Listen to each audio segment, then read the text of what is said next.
si je suis pas socialien, mais je me considère comme socialien à partir du moment où on travaille dans une institution comme celle de Sochaux. Euh,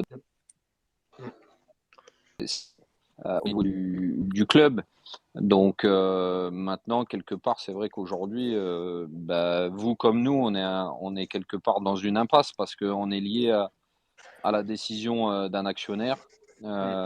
Et qu'aujourd'hui, nous, en tant que salariés, bah, il nous est difficile de pouvoir faire quelque chose, en fait, parce qu'en tant que salarié, quels sont nos droits et qu'est-ce qu'on peut faire pour inverser la donne, si ce n'est de pouvoir bah, œuvrer comme on a œuvré depuis un petit moment pour alléger la somme que devait mettre le propriétaire, tout simplement. Ok, ouais. Et de votre côté, est-ce que vous avez quand même des contacts avec Samuel Laurent? Est-ce qu'il y a des infos qui sont données aux salariés, aux employés? Parce qu'on imagine que voilà, il y a quand même 100 salariés au club et que forcément c'est une décision, la relégation nationale, qui est quand même lourde à porter. Et est-ce que lui, il est quand même présent dans la vie au club ou est-ce qu'au contraire, il est loin de tout ça, quoi? Ben, bien sûr on a des échanges. Mm. Comme vous le savez, il a été en Chine bah, pour récupérer normalement l'argent qui devait être mis par les actionnaires, par le groupe Nenkin qui Mm. s'était engagé à mettre. Malheureusement, il est revenu sans rien, ce qui a entraîné bah, en première instance notre rétrogradation pardon, en National 1. Et du coup, bah voilà, aujourd'hui, je sais pas, on sait pas forcément ce qui va se passer pour la suite. Aujourd'hui, c'est sûr que je pense qu'il y a différents repreneurs qui se présentent, mais quelle est son intention en fait? Mm. Oui, c'est ça. Pour nous, c'est franchement bien opaque et bah, il n'a pas parlé dans les médias. Et on n'a pas eu d'infos plus que ça à ce sujet, donc c'est compliqué pour nous aussi. Hmm. On voulait aussi un peu des réponses. Non, mais Evan, c'est ouais. dramatique. Enfin voilà, moi aujourd'hui, à partir du moment où sportivement, même si la fin de saison a été une déception pour vous tous par rapport au classement, Mm. par rapport à l'enchaînement des défaites. Sportivement, le club se devait d'être en Ligue 2. Un Mm. club comme Sochaux aujourd'hui se devait d'être en Ligue 2. Je connais le championnat national, c'est un championnat difficile. C'est un championnat sur lequel aujourd'hui vous arrivez à vendre des joueurs en Ligue 2 comme Skelly à hauteur entre 4 et 5 millions. En national, ça n'existe pas. Ouais. Ça n'existe pas. Et puis aujourd'hui, il faut savoir que les droits TV en Ligue 2 ils sont à hauteur de 4 millions et demi. Vous arrivez la première année en national, c'est 700 000 euros. Donc aujourd'hui, tout Oui. ça, c'est une vraie problématique. Puis le club a aussi des grosses infrastructures. Le centre de formation, c'est aussi une question qui est là dans toutes les têtes un peu parce que c'est l'âme du club. Et ouais, c'est le budget. Tout le monde se pose la question de comment est-ce qu'on pourrait présenter un budget en national. Bah, En gardant le centre de formation. en fait, vous vous posez la question. Mm. Sachez que moi, à mon échelle, au niveau du sportif, forcément, je me pose Mm. la question aussi. Moi, aujourd'hui, et je m'étais exprimé par rapport à ça. Euh, Mon seul objectif à l'instant où la décision de la DNCG elle est tombée, parce que ça veut dire que l'actionnaire n'avait pas mis l'argent, c'était de Mm. me dire avec les différentes composantes du club, de se dire quel est le moyen qui puisse faire que au lieu de mettre 22 millions, Nenking il est moins à mettre. Bah, c'était de baisser la masse salariale et de faire des transferts. Donc c'est ce qu'on a fait puisqu'il restait 11 millions à mettre. Malheureusement, même les 11 millions, le groupe Nenking n'a pas respecté quelque part son engagement et ne l'a pas mis. Donc quelque part, moi comme vous, je me sens aussi floué parce que je suis pas venu pour ce projet-là. Je suis pas venu pour ce projet-là. Je suis pas venu pour aujourd'hui, voilà, être en national. Alors aujourd'hui, il y a encore des choses à faire pour espérer. Nous, on va faire ce qu'on peut à notre démarche, c'est-à-dire d'un point de vue sportif. Moi, je suis un sportif, je suis pas un financier, je suis pas donc moi je gère toute la partie sportive. Donc bah aujourd'hui, vous vous rendez compte on a plus d'équipe où il reste plus beaucoup de joueurs. Il en reste quelques-uns auxquels il faut qu'on arrive à trouver une porte de sortie pour soulager un petit peu les choses et éventuellement euh, avoir une chance d'être en national. Mais je vous avoue que pour moi aussi, sincèrement, enfin pour moi, voilà, je m'associe à tout le monde. Je parle pas de mon cas parce que mon cas, il est une petite goutte d'eau au sein du FC Sochaux. Je pense plus à des gens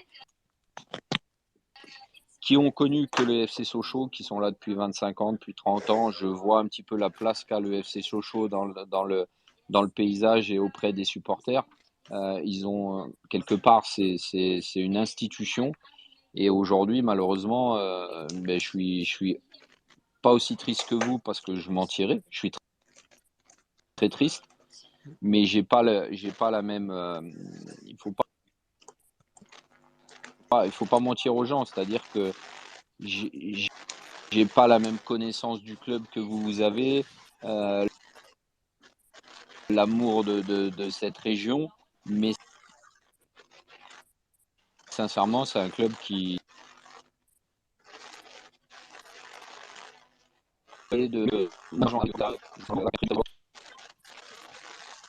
mais c'est pas moi qui ai la clé. Ouais, en tout cas, merci pour le soutien déjà. Ouais, merci Julien. Mm. Merci à vous en tout cas voilà, de m'avoir donné la parole. J'essaye et sachez que en tout cas à mon niveau, et je dis bien à mon niveau, je donnerai tout mon possible avec les équipes parce que je suis pas seul au niveau du sportif. Voilà, pour que de notre côté, on puisse faire que le FC Sochaux continue parce que c'est un gros club, c'est un club qui marque, c'est un club qui a beaucoup de gens derrière et je sais que vous êtes tous tristes et sachez que moi, en tout cas, à mon échelle, je suis très triste pour tous les amoureux du FC Sochaux. Merci Julien. Alors, merci Julien. Est-ce que Monsieur Cordonnier, je peux juste me permettre une petite dernière question? Oui, allez-y, pas de problème, je suis disponible. Alors, on vous a entendu tout à l'heure sur France 3 Franche-Comté dire que vous étiez, oui, voilà, dans l'optique de monter un budget pour le National la saison prochaine. Ouais. Est-ce que, à l'heure actuelle, c'est possible d'imaginer la fermeture du centre de formation pour valider le budget pour la National?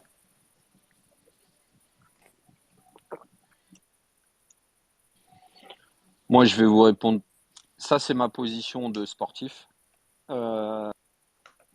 Pour moi, de fermer le centre, c'est un crime. C'est-à-dire qu'aujourd'hui, vous voyez bien que les joueurs qui sont vendus sortent tous de la formation. Aujourd'hui, forcément, dans certains clubs, il y a des centres de formation qui coûtent cher, mais ils coûtent cher parce qu'ils rapportent rien. Aujourd'hui, un club comme le FC Sochaux a toujours fonctionné et je prends l'exemple quand le club a été sauvé en 2019 de mémoire avec la vente de Lucien Agoumet, si mes souvenirs sont bons. C'est encore un joueur qui sort de la formation. Aujourd'hui, ce qui vous permet de diminuer la dette, c'est les joueurs qui viennent de la formation. Donc, pour moi, le FC Sochaux ne peut exister qu'avec un centre de formation. Alors après, peut-être un centre de formation je ne sais pas ce qui va se passer demain parce que je suis pas devin. Mais par contre, si vous êtes en National 1 avec la statut pro, pour moi, il faut avoir un centre de formation, certes, qui vous coûte moins cher que ce qui peut coûter aujourd'hui en Ligue 2. Mais je pense que le centre de formation de Sochaux est réputé, et ça, c'est pas une réputation, c'est-à-dire que ça s'est créé. Et aujourd'hui, vous apercevez que toutes les ventes viennent de la formation. Donc, aujourd'hui, Sochaux est connu dans le paysage français et pas que français par rapport à sa formation. Donc pour moi, si le club doit exister, il doit exister avec son centre de formation. D'accord, merci. C'est plutôt rassurant. Ouais, de toute façon, on le sait, un Sochaux, c'est le centre de formation. On l'a toujours vu, ça a toujours été comme ça depuis sa création. Ça l'a été dans les années 2000, début des années 2000 avec la belle génération qu'on a eue. Ça a Mm. continué derrière avec les Marvin Martin, Riyad Boudbouz et compagnie. Et ça continue encore aujourd'hui avec les Alvero, Rassoul. Mm. Et c'est indissociable l'un de l'autre. Bien sûr, Oui, bien sûr. puis on a été pionnier dans ce domaine et on est aussi reconnu partout en France pour ça. Et enlever le centre de formation, c'est aussi enlever on va dire C'est un- un- 70% du club, hein. ouais, ouais, Pour c'est moi, c'est ça, enlever Voilà. l'ADN du club. Voilà. c'est ça. Voilà. Et C'est ça. en tant que supporter, personnellement, on n'acceptera pas de repartir sans ce qui fait notre ADN, sans ce qui fait que Sochaux, c'est Sochaux. Donc voilà. Modrek, salut Modrek.